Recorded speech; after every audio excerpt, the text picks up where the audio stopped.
Just over 1 billion years after the Big Bang, a massive, actively forming galaxy is currently in the process of destroying its own future. Not through any external threat, not through collision with some hostile outside force. It's doing it entirely to itself, expelling the very gas it needs to keep forming stars, blasting it out into space at hundreds of miles per second. Fast enough that astronomers calculate this galaxy could completely run out of star-forming fuel in less than 50 million years. A genuine cosmic blink of an eye. And the reason this discovery matters extends far beyond one distant dying galaxy. It may finally explain one of the strangest, most persistent puzzles James Webb has uncovered since it first started observing the early universe, why so many massive galaxies out there appear to have already died, shockingly young, not long after they were even born. This is a real, peer-reviewed discovery published on June 10, 2026 in the journal Monthly Notices of the Royal Astronomical Society, and it gives scientists their clearest direct evidence yet for exactly what's been killing galaxies since almost the beginning of cosmic time.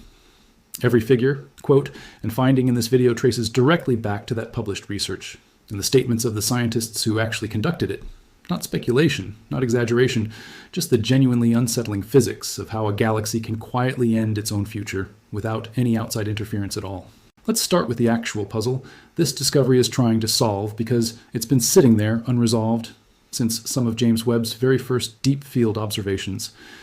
As Webb began studying galaxies from the earliest chapters of the universe's history, astronomers noticed something that didn't fit their existing models at all. A significant number of galaxies that had grown surprisingly massive within the first billion years after the Big Bang appeared to have already stopped forming new stars entirely, going quiet, or as astronomers call it, quiescent, only around 1 billion years after that initial burst of rapid growth.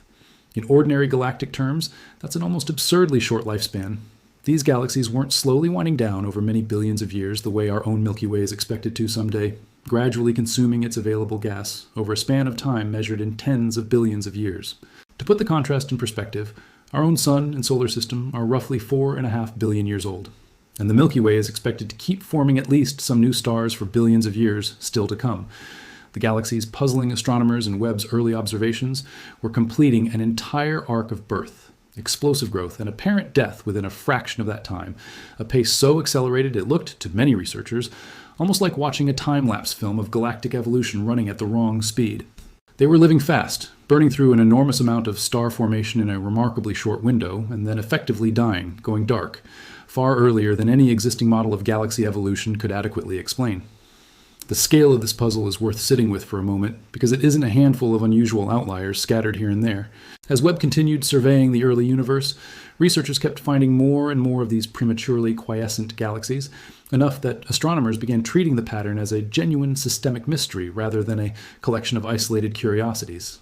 Every existing model of how galaxies grow and evolve assumed a far more gradual pace, stars forming steadily over billions of years, gas slowly depleting, star formation tapering off, only after an enormous span of cosmic time had passed. Finding galaxy after galaxy that seemed to violate that expected timeline, reaching massive size and then abruptly falling silent within the span of just 1 billion years or so, suggested something fundamental was missing from the standard picture entirely. Astronomers had a working theory for what might be causing this, one that had circulated for years without solid, direct observational proof. Powerful outflows of gas, sometimes called galactic winds, had long been suspected as a potential galaxy-killing mechanism, capable of physically expelling the raw material a galaxy needs to keep forming new stars, effectively starving it of fuel. But actually catching this process, happening in real time, in a genuinely early universe galaxy, with clear, direct, quantifiable evidence connecting the wind to an active, ongoing shutdown of star formation, had remained elusive. As one of the researchers behind this new study put it plainly, previous work had lacked the direct evidence to actually confirm that this specific process could meaningfully suppress star formation at such an early stage of cosmic history. That's exactly what changed with the study of a system astronomers have named Crystal 02. Using James Webb Space Telescope observations, combined with data from the Atacama Large Millimeter Submillimeter Array, a powerful radio telescope array situated in the extremely dry, high-altitude Atacama Desert in Chile, chosen specifically for that dryness, because water vapor in the atmosphere interferes with the kind of millimeter wavelength observations the array specializes in. An international research team led by Rebecca Davies studied this specific galaxy system as it appeared roughly 1 billion years after the Big Bang. Crystal 02 isn't a single, isolated galaxy. It's actually a galactic merger. the tail end of a collision between multiple galaxies gradually combining into one larger structure, carrying a combined stellar mass roughly 10 billion times that of our own Sun. Combining Webb's infrared imaging capability with ALMA's ability to trace cold gas directly gave researchers something neither instrument could have provided fully on its own, a genuinely complete picture of both the stars actively forming within this system and the gas either fueling or fleeing from it. Webb excels at detecting the light from stars themselves, along with warmer dust and gas heated by nearby star formation, while ALMA specializes in detecting the much colder, denser gas that serves as the actual raw material for building new stars in the first place. Neither telescope alone could have told the full story. Webb could show researchers where and how vigorously stars were forming, but ALMA was essential for actually tracking where the raw fuel for that star formation was going, tracing the outflowing plume of gas directly and measuring its velocity and mass with enough precision to calculate exactly how much material was being lost and how quickly. And wrapped around that merging system, researchers detected something dramatic, an immense plume of gas stretching almost as long as the entire galaxy system itself, actively escaping into the surrounding space at speeds reaching hundreds of miles per second. To put that speed in perspective, that's roughly 1,000 times faster than a commercial jet, and considerably faster than the escape velocity needed to break entirely free of many galaxies' own gravitational pull, meaning this gas genuinely isn't coming back once it leaves. The scale of that outflow is genuinely staggering once you actually sit with the numbers. Researchers calculated that the escaping gas plume contains roughly 5 billion times the mass of our own Sun, all of it actively being ejected from the galaxy system rather than remaining available to eventually collapse and form new stars. During these cosmic collisions, gravitational interactions between merging galaxies funnel enormous quantities of gas toward their combined center, compressing and destabilizing that gas until it collapses under its own gravity, triggering an intense rapid burst of new star formation, sometimes called a starburst, in which stars form at a rate many times higher than what a typical undisturbed galaxy would ever produce on its own. The most massive of those newly formed stars burn through their nuclear fuel extremely quickly compared to smaller, longer-lived stars, living for only a few million years before ending their lives in violent supernova explosions. It's the combined force of countless such explosions, along with the constant, powerful stellar winds streaming off massive young stars even before they detonate, that generates enough pressure and energy to physically push vast quantities of surrounding gas outward, fast enough, in a case like Crystal 02, to reach hundreds of miles per second and escape the galaxy's gravitational pull entirely.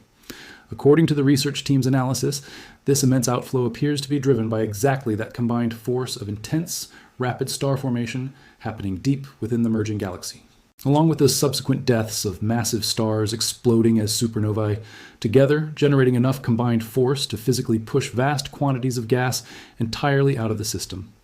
It's worth taking a moment to explain why astronomers care so much about quiescent galaxies in the first place, because the significance of this discovery is easy to underestimate if you don't understand what's actually at stake in the broader field. Star formation is, in a very real sense, the engine that drives a galaxy's ongoing development, producing the heavy elements that eventually form planets, seeding future generations of stars, and shaping the overall structure and appearance of a galaxy over time.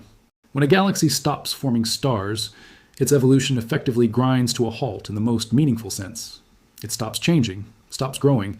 and becomes, for all practical purposes, a fossil, a frozen snapshot of whatever state it happened to be in the moment its fuel ran out.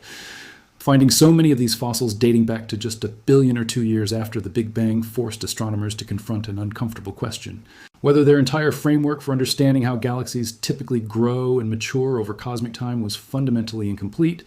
missing some critical mechanism capable of ending that growth far earlier and far more abruptly than anyone had originally modeled.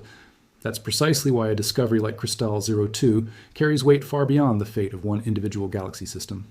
It offers astronomers a specific, testable, physically grounded mechanism, gas outflow driven by merger-triggered star formation, that can be checked against other early universe quiescent galaxies going forward, potentially explaining a huge swath of a puzzle that has been accumulating, unanswered,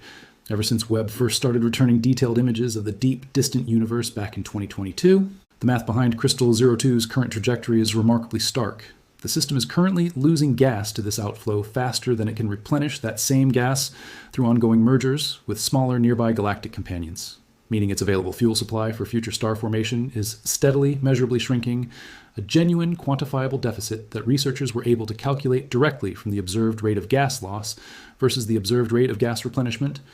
Davies described the implications of that imbalance directly, explaining that if this rapid blowout continues at its current pace, the galaxy could effectively be dead, meaning entirely finished forming new stars, in less than 50 million years, an almost imperceptibly brief window on any meaningful cosmic timescale, roughly the same span of time that separates the age of the dinosaurs from the modern world, compressed into what amounts to a single decisive chapter in this galaxy's entire existence. Davies went further, suggesting that Crystal 02 offers what she described as a natural solution to the broader mystery of why so many massive galaxies across the early universe appear to have lived fast and died young, exactly the pattern astronomers had been struggling to fully explain since Webb first started revealing just how common these prematurely quiet galaxies actually seem to be. There's an added layer to this discovery that makes it even more broadly significant, extending well beyond this one specific galaxy system. Researchers studying Crystal 02 found that nearly half of all massive galaxies observed in the early universe appear to be actively interacting or merging with nearby companion galaxies during this same critical period, a figure that transforms this from a single isolated case study into evidence of a potentially widespread systemic pattern, since gas-driven outflows like the one detected here seem to be closely tied to exactly this kind of merger activity. Gas being funneled violently inward during a collision, triggering an intense, short-lived burst of star formation, followed rapidly by supernovae and stellar winds pushing whatever gas remains back out into space. That statistic suggests the galaxy-killing mechanism uncovered in Crystal 02 might not be some rare, unusual exception. It could represent a genuinely widespread, common process, one that may have shaped the fate of an enormous number of massive galaxies scattered throughout the early universe, each one potentially following a similar path toward premature quiescence through this same basic combination of merger-triggered star formation followed by violent, self-destructive gas expulsion. If that interpretation holds up under further study, it would mean a huge fraction of the early universe's short-lived, prematurely dead galaxies all effectively share the same underlying cause of death, a single unifying mechanism explaining a pattern that had previously looked, from Webb's earlier observations alone, like a scattered, poorly understood collection of individual mysteries. I want to be careful here, though, because good science rarely settles a question this completely. The researchers behind this study have been genuinely upfront about that. Not every astronomer agrees that star formation-driven winds, the specific mechanism identified in Crystal 02, fully explain every instance of galaxy quenching observed throughout the early universe. Previous research and simulation work has pointed to an entirely different potential culprit. Outflows driven not by exploding stars, but by active, feeding supermassive black holes sitting at a galaxy's center, consuming surrounding gas and dust so rapidly that the resulting radiation and particle jets can blast material outward with tremendous force. There's a meaningful physical distinction between these two mechanisms, too. Outflows driven purely by star formation tend to fade once that burst of star formation itself winds down, since the supernovae and stellar winds powering them naturally taper off as the youngest, most massive stars finish their comparatively short lives, whereas outflows powered by an actively feeding black hole can persist for considerably longer, sometimes hundreds of millions of years, potentially preventing a galaxy from ever properly recovering its star, forming fuel supply since the black hole itself can keep feeding and keep driving that outflow for as long as gas continues falling toward it. The research team studying Crystal 02 has openly acknowledged they cannot completely rule out some contribution from a supermassive black hole in this specific system, noting that Crystal 02 could plausibly host a genuinely powerful black hole that simply happened to be relatively inactive, and therefore essentially undetectable at the exact moment Webb and ALMA captured these observations. This kind of intermittent activity isn't unusual for supermassive black holes generally. They can cycle between active, brightly feeding phases and comparatively quiet, dormant ones, meaning a single observation, however detailed, can only ever capture a single snapshot of whatever phase a given black hole happens to be in at that specific moment. Confirming the full picture, the researchers have said, will require additional targeted follow-up observations, specifically designed to search for the distinct signatures either mechanism, star-driven winds or black hole-driven winds, would be expected to leave behind, comparing the detailed velocity, composition, and structure of the outflowing gas against theoretical predictions for each competing scenario. There's one more genuinely unsettling layer to this story, one that connects this distant billion-year-old galaxy directly back to a question much closer to home. Some of the astronomers discussing this discovery have noted that this exact kind of merger-driven gas-expelling process isn't necessarily confined to the deep, distant past. Our own Milky Way galaxy is itself on a long-term collision course with the neighboring Andromeda galaxy, a merger expected to unfold over the next several billion years, gradually pulling the two galaxies together through mutual gravitational attraction until they eventually combine into a single, larger structure. While that eventual collision involves vastly different conditions, timescales, and galaxy masses compared to the early universe merger captured in Crystal 02, our own galaxy being considerably more mature, with a much lower overall gas supply remaining compared to a young, gas-rich system just a billion years after the Big Bang, some researchers have pointed out that the same basic physical principles, gas being funneled inward, triggering intense star formation, followed by powerful winds capable of expelling remaining fuel, could plausibly play some role in shaping the Milky Way's own eventual, very distant future, a genuinely sobering thought to sit with, even on a timescale far too vast to carry any practical immediate concern for anyone alive today, or for that matter, anyone likely to exist by the time such a merger would actually unfold. So here's what I actually want you to take away from all of this. Scientists have finally captured direct, quantifiable evidence of a process long suspected, but never definitively confirmed in the early universe, a galaxy in the final stages of merging with its neighbors, actively expelling more than 1 billion solar masses of star-forming gas at hundreds of miles per second, on a trajectory that could leave it entirely dead, finished forming stars forever, within less than 50 million years. This single detailed observation offers a genuine, evidence-based explanation for why so many of the universe's earliest massive galaxies appear to have lived fast and died shockingly young, while also leaving real, honestly acknowledged uncertainty about whether star formation alone, or some combination involving a hidden, currently inactive black hole, is ultimately responsible for driving this specific galaxy's self-destruction. There's something worth appreciating in how this discovery actually came together, too. It wasn't the product of a single lucky image or a single dramatic observation. It required combining two entirely different telescopes, Webb's infrared imaging and ALMA's wavelength gas tracing, cross-referencing their results, carefully calculating outflow velocities and gas masses, and comparing all of it against competing theoretical models before researchers felt confident enough to publish. That's the genuinely unglamorous, patient reality behind a headline like Galaxy-Killing Wind. Months or years of careful, methodical work by an international team, condensed down into a single, striking published result. And even now, with the paper out and the central finding confirmed, the researchers themselves are the first to point out exactly how much work still remains before the full picture of Crystal 02's fate, and the fate of galaxies like it throughout the early universe, is genuinely, completely understood. If you want to know what those planned follow-up observations eventually reveal about whether a black hole is hiding inside Crystal 02, subscribe and turn on notifications, because researchers have already indicated that work is coming, and it could meaningfully change how we understand this entire discovery. And drop a comment telling me whether you think star-driven winds alone can fully explain the early universe's population of prematurely dead galaxies, or whether you think hidden black holes are still quietly playing a bigger role than we currently realize. Because honestly, after seeing evidence this direct, I think the case for galactic winds just got a whole lot stronger.